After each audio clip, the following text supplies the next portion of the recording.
Akarshan Films present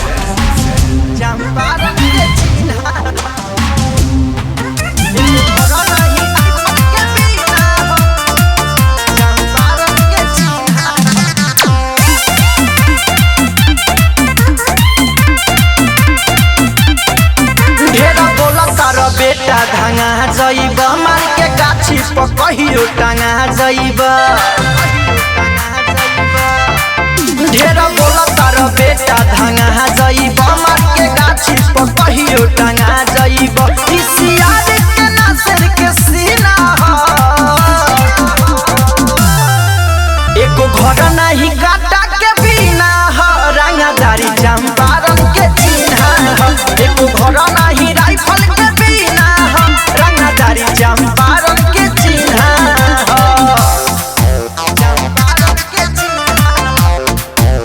रिया recording studio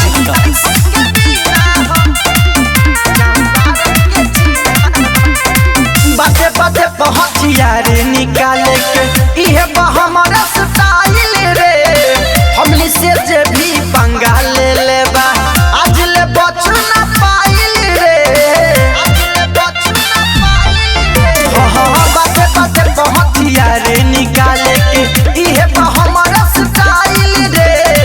हमनी से जे भी पंगा ले लेबा आज ले बचू ना पाइल रे बुझली कमी ना एको घर नहीं काटा के बिना रंगदारी चंपारण के चिन्ह एको घर नहीं राइफल के बिना रंगदारी चंपारण के चिन्ह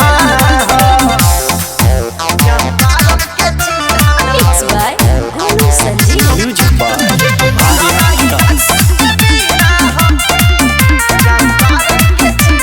पढ़े के उम्र में यहाँ के लइका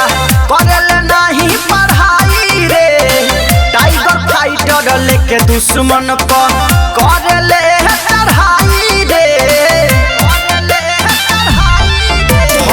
पढ़े के उम्र में यहाँ के लइका करल नहीं पढ़ाई रे टाइगर फाइटर लेके दुश्मन पर करले चढ़ाई रे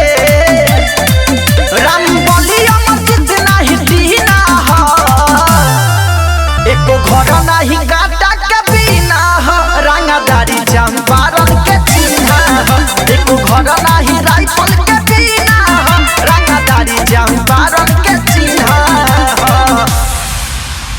रिया रिकॉर्डिंग स्टूडियो नरकटियागंज।